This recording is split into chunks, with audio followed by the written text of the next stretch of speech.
Le lupus est une maladie auto-immune chronique qui se déclare en majorité chez les femmes.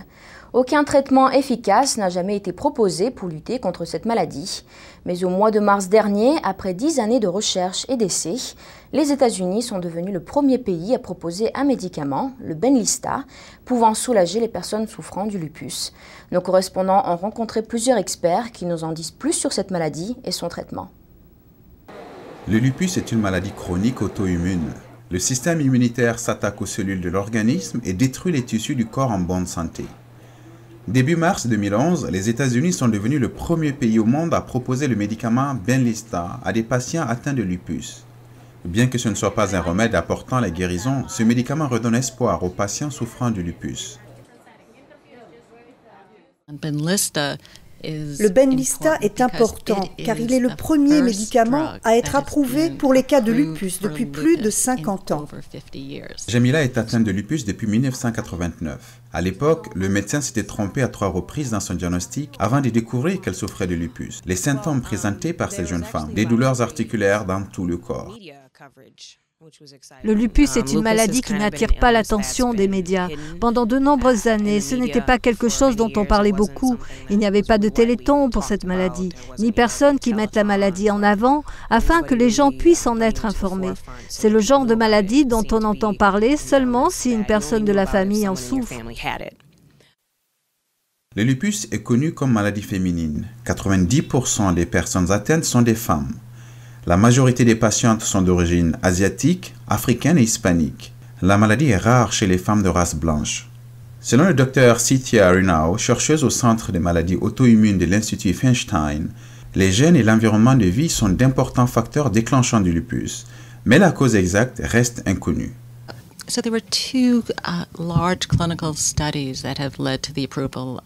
Deux grandes études cliniques ont mené à l'approbation du Benlysta. L'une de ces études a eu lieu en Amérique du Nord.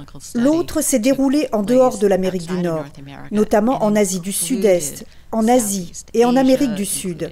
Aussi, les études portant sur le Benlysta ont donc inclus les populations du monde entier. Il aura fallu environ 10 ans de recherche, d'essais et d'erreurs pour produire le Benlysta.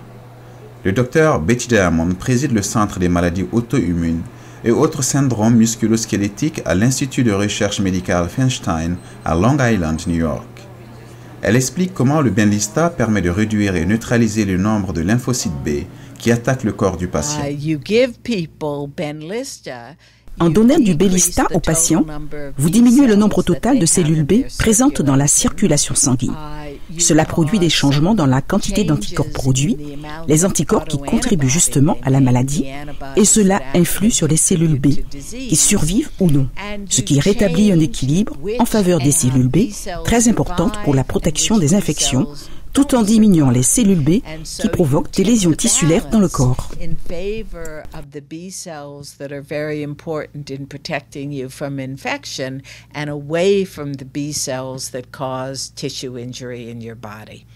Environ 1,5 million de personnes dans le monde souffrent d'une forme de lupus, mais le nombre exact est difficile à définir.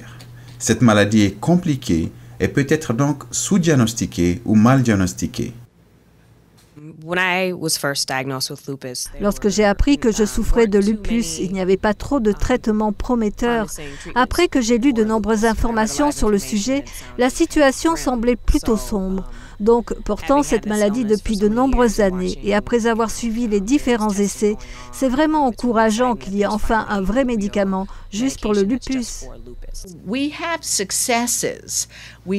Nous avons des résultats positifs, mais pas encore de remède. Et nous n'avons pas de programme de prévention. Mais nous avons certainement amélioré la vie des patients qui souffrent du lupus et ils peuvent certainement espérer vivre plus longtemps et ils peuvent penser avoir des enfants. C'est un bon début, mais nous avons encore beaucoup à apprendre du mécanisme du médicament et de son efficacité selon les circonstances. Et ce n'est que le début. NTD News, Manhasset, New York.